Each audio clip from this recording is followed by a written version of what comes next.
Hello and welcome to my channel. In today's video, I'm going to show you how I take an old tool chest that I bought at a yard sale for $5 this summer and make it over into beautiful storage for my craft room. If you like this kind of content, go ahead and subscribe to my channel. And of course, you can always find me on Instagram at Nicole Northgarden. Here we go.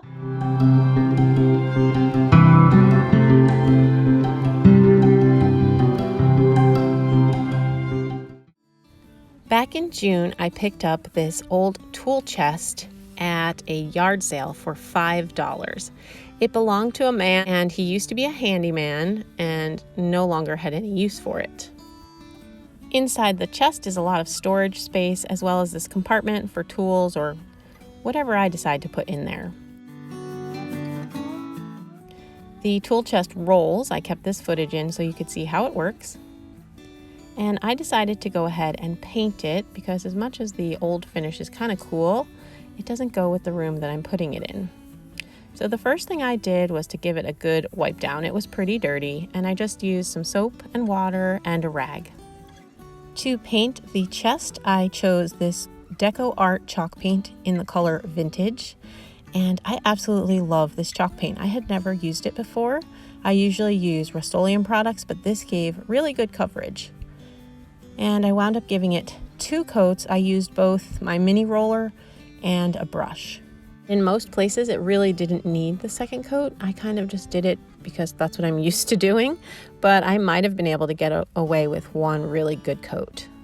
I then used some 60 grit sandpaper to rough it up. I chose 60 because I had started with a finer grit, but the paint was so good and adhered so well that I was having trouble getting it off.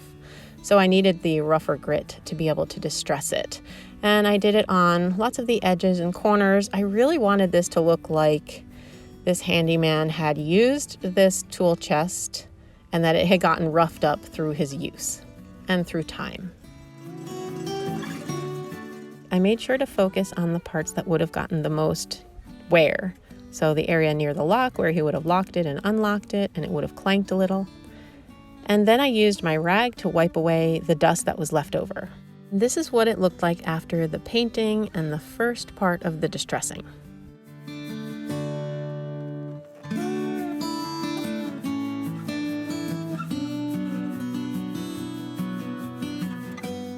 And I do not have a Cricut, so I printed out some words on my computer using Microsoft Word. I just always reverse the image and I print them out on my laser printer. And then I cut the words out and I used my yardstick to make sure that it got centered appropriately. And I chose the words Smith Brothers Handyman Services, Minneapolis, because I wanted it to seem like something that was a little more authentic.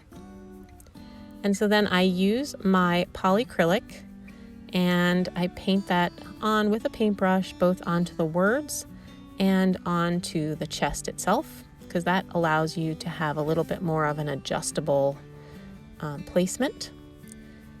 And then I just go ahead and put all the words on in the same fashion. And once your words are placed, you can see here, I'm actually using a pizza stone scraper from Pampered Chef, but you can also use a credit card to just smooth it out and get any air bubbles out. And I did that with all 3 layers of the words. And then to let the words transfer properly, you need to let this dry overnight. And the next morning I came in with some water in my Oofda mug and my rag, and I go ahead and I just use the water to wet down the paper, because basically what you're going to be doing is rubbing the paper off of the words. And so the paper comes off and leaves the laser ink behind. I use this process a lot, and so usually what I do is I use the rag at first to get it all wet and to rub off the first larger bits, and then I go in with my fingers and start to gently rub off the rest of it. You have to be careful because you can rub off the letters. In this case, that was good. I actually wanted the letters to come off more than they did. The transfer worked so well this time, but you just have to be careful to make sure you're not taking off more than you mean to from the letters.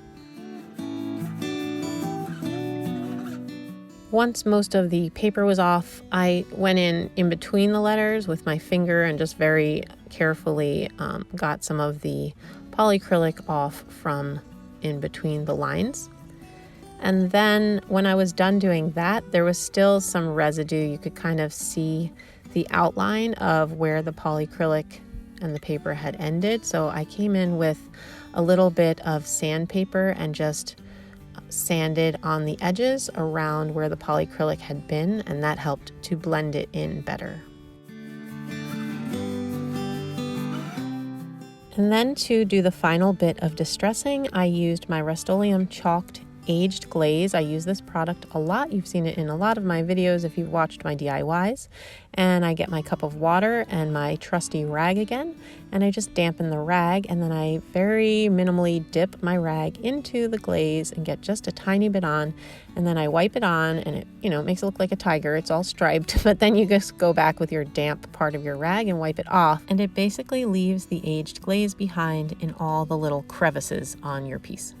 And I did this process to all the sides of the chest as well as to the top.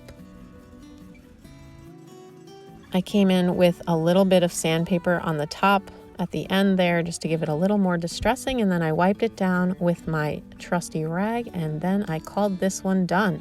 I am super happy with how this turned out, and it looks amazing in my craft room. Right now, what is stored in it are like other frames and things that I will be upcycling. I haven't figured out what to put in the tray yet, but that means that I can just have more room to get more craft supplies. I hope you've enjoyed this DIY thrift store makeover. If you like this kind of content, I would love for you to subscribe to my channel, and of course find me on Instagram at Nicole North Garden. Thanks for watching.